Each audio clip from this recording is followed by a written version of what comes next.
Let's ride, gonna ride, let's ride.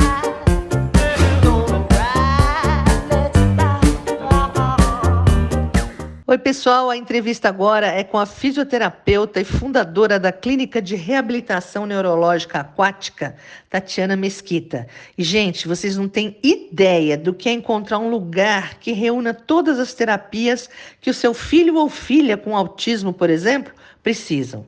Aqui na RNA, o tratamento é multidisciplinar. E nós vamos perguntar para a fundadora da clínica, Tatiana, quais são os benefícios do tratamento multidisciplinar.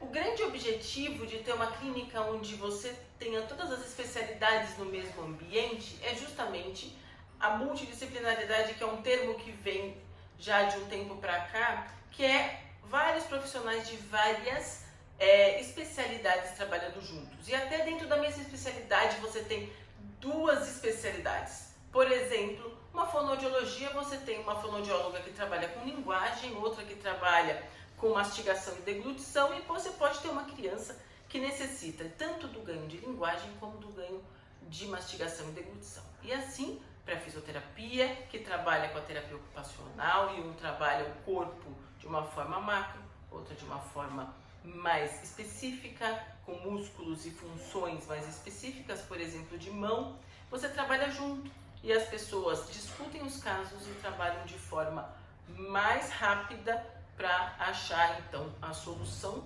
daquela lesão e tentar trabalhar a função perdida. Quem são os pacientes críticos? São aqueles pacientes graves. Dentro das doenças neuromusculares, você tem doenças mais leves, doenças mais rapidamente evolutivas, sintomas mais leves, sintomas mais evolutivos. Então, por exemplo, nós atendemos crianças, adultos traqueostomizados, onde existe a necessidade de toda avaliação respiratória associado ao ganho motor que a gente pode querer. Também pacientes com gastrostomia enteral, que é a alimentação via direta no estômago. Isso a gente tem que ter cuidado. Então, e a gente está agora no momento pós-Covid, né? Nós estamos dentro do Covid, mas recebendo pacientes pós-Covid. Esses são pacientes críticos. Porque existe um dano ao pulmão, existe um dano funcional associado, internações e traqueostomias de muitos dias. Isso debilita a parte motora, mas também a respiratória, nutricional. Então, este é o paciente crítico. Você trabalha duas especialidades, quer dizer, duas pessoas que estudaram estratégias diferentes para tratar aquele déficit funcional. Então, se eu tenho um fisioterapeuta especializado associado a uma pessoa, um paciente, um outro fisioterapeuta que tem a especialidade respiratória, eles estão trabalhando juntos, eles trabalham tanto o condicionamento cardiorrespiratório como toda a questão que envolve a parte motora. Qual é a relação entre fisioterapia e TO, terapia ocupacional, por exemplo? A fisioterapia, ela vai trabalhar o corpo inteiro de uma forma funcional. Essa é a função da fisioterapia neurológica. A gente está falando de pacientes neurológicos, né? A terapia ocupacional, ou ela vai trabalhar a integração sensorial, que é toda, justamente pelo nome, a integração de sentidos, tato, visão, audição, olfato, para trabalhar o desenvolvimento daquela criança, daquele adulto, ou ela vai trabalhar o que chama-se de terapia de mão. Então ela vai trabalhar, por exemplo, a fisioterapia trabalha todo o corpo de um paciente, mas ele não consegue segurar, por exemplo, um lápis para escrever. Então, esta habilidade motora fina, a TO, trabalha, a TO adapta, por exemplo, com adaptações, órteses que façam isso ser facilitado, tudo para chegar ao alcance funcional, quer dizer, essa criança escrever. Quais são as demandas dos familiares quando eles chegam aqui na clínica? Em primeiro, você achar uma clínica que trate o seu filho por inteiro, globalmente em um só lugar, né? Nós estamos em São Paulo, onde o trânsito e qualquer distância você não faz em menos de meia hora, ainda mais distâncias maiores. Então eu recebo muitas pessoas, muitas famílias que vêm de levar o filho de norte a sul, a leste a oeste e passar o dia, né, nesse caminho. Então vem muita expectativa associada a muita dúvida. Puxa, como que você faz tudo isso num lugar?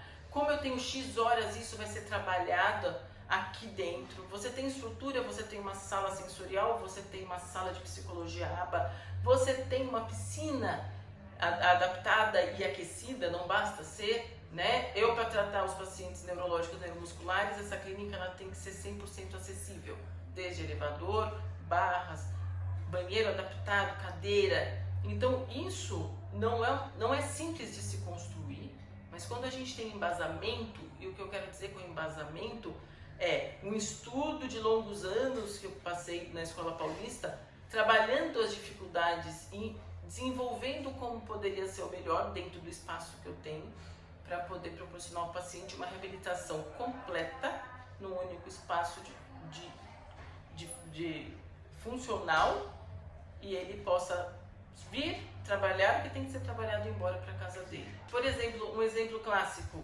dessa questão de multidisciplinaridade associada a você ter a importância de ter tudo no lugar.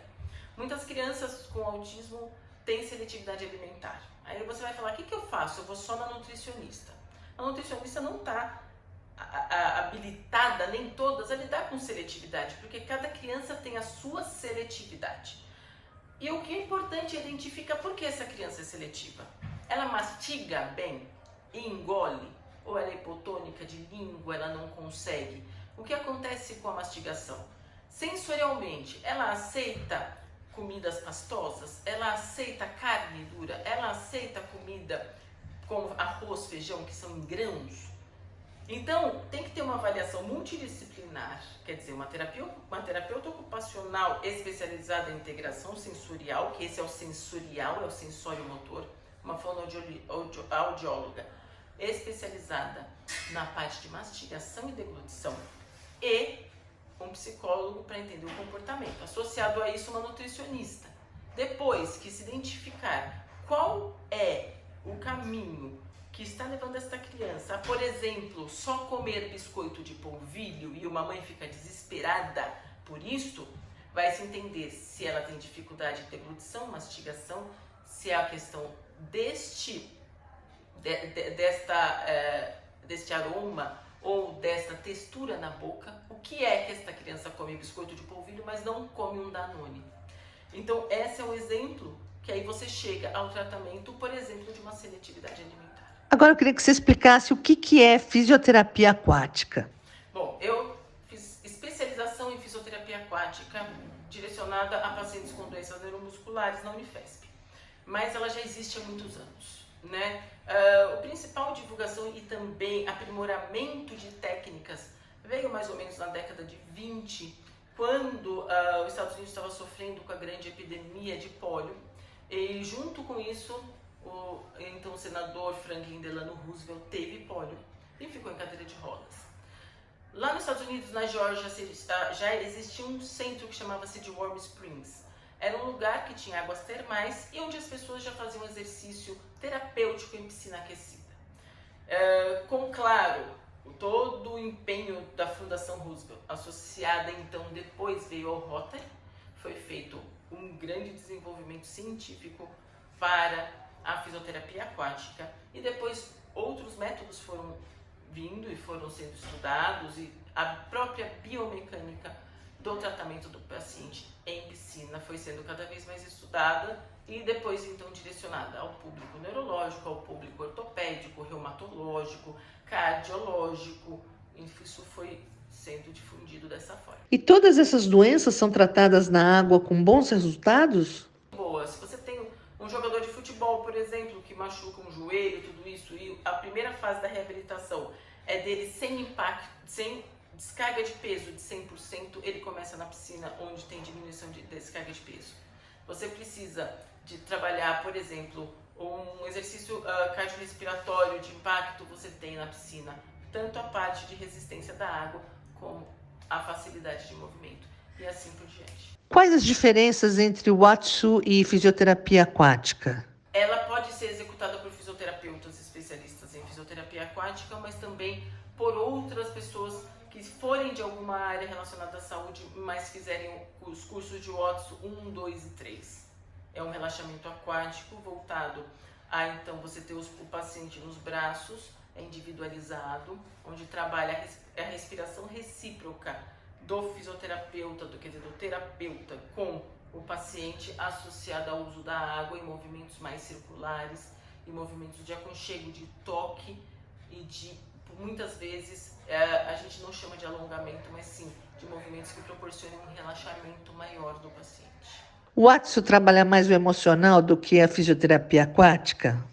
Mas você tem toque, você tem respiração e você tem também uma das grandes filosofias dessa técnica em si, é que quando você está numa água quente, que o Watson, a água tem que estar um pouquinho mais quente do que a fisioterapia aquática convencional. Aqui normalmente a gente deixa a piscina a 33, 34, mas o Watson você tem que estar a 35, que é justamente para você não ter desconforto na água.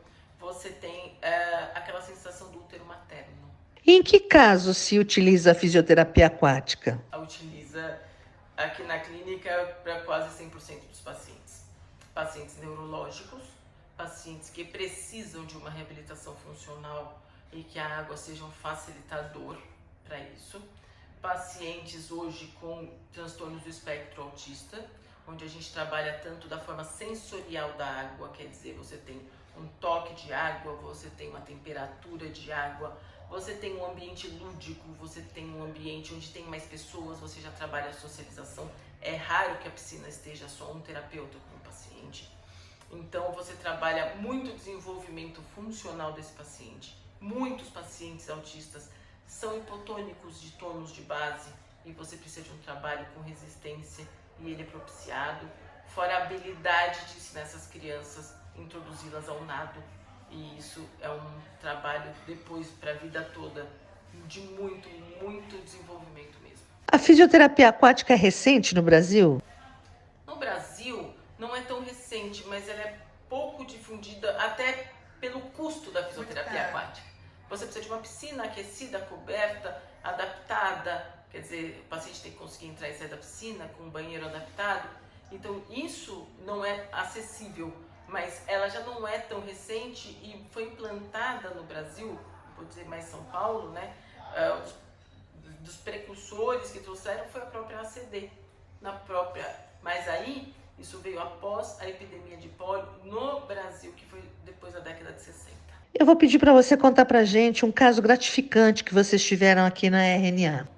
E são vários os casos que a gente fica muito feliz, né? Pensando na parte da fisioterapia aquática, os maiores ganhos mais rápidos, vamos dizer assim, são pacientes que têm, por exemplo, hérnias de disco, essas coisas com dores neuropáticas agudas, que vem e faz um tratamento, e esse é o mais simples, eu digo, porque são 2, 3 meses e o paciente sai bem melhor e vai para a vida, né, tocar a vida. Agora, a gente pensar em casos complexos, a aquisição de marcha, por exemplo, de crianças. Crianças, por exemplo, que têm algumas atrofias musculares espinhais, do tipo 3, pacientes com distrofia muscular, pacientes que a gente consegue que prolongue o período de marcha.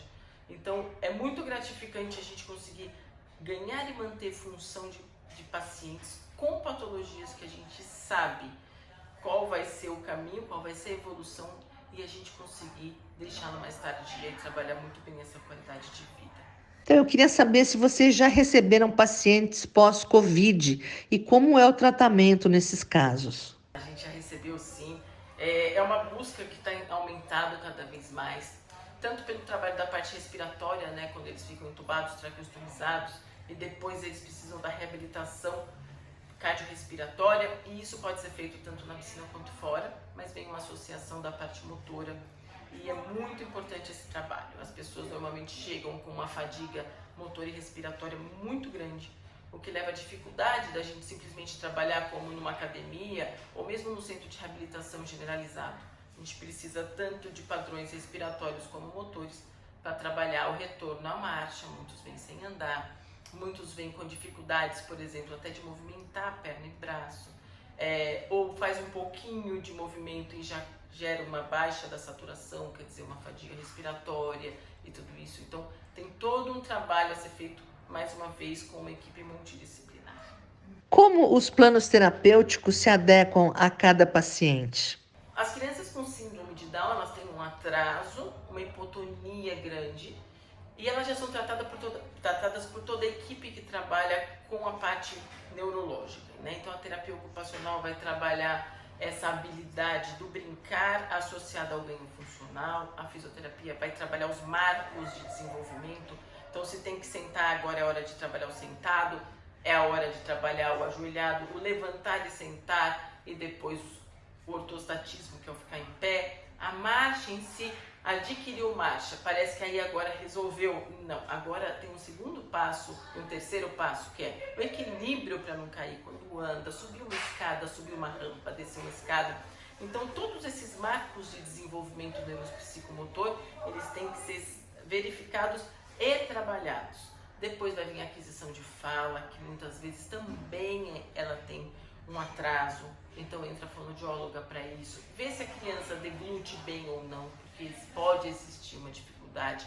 Então a equipe ela vai sendo acionada e vai sendo dispensada conforme a função é necessária de ser adquirida e depois quando ela já foi adquirida. Agora vamos falar de custos. Como as pessoas podem pagar por esses tratamentos multidisciplinares? Porque é muito caro mesmo, né? E a gente vê que as pessoas não são, aparentemente, não têm grandes condições financeiras. Vocês aceitam convênio, trabalham com convênio? Como é que funciona?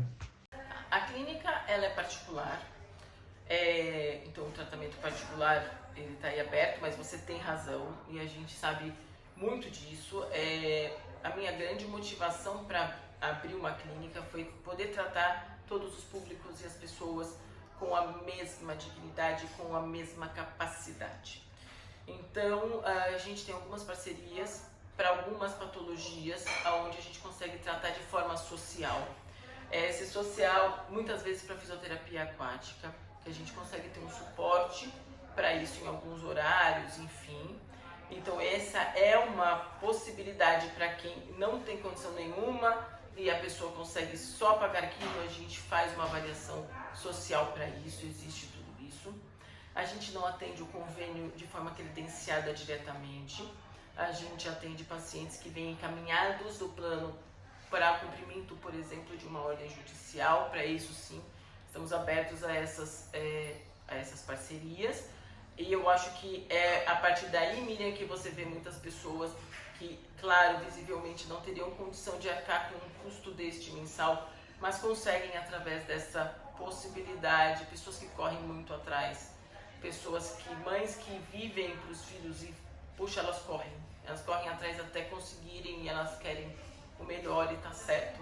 Eu sou mãe também e a gente não sossega enquanto a gente não tiver o melhor para o nosso filho. E é possível fazer fisioterapia aquática sem as demais terapias?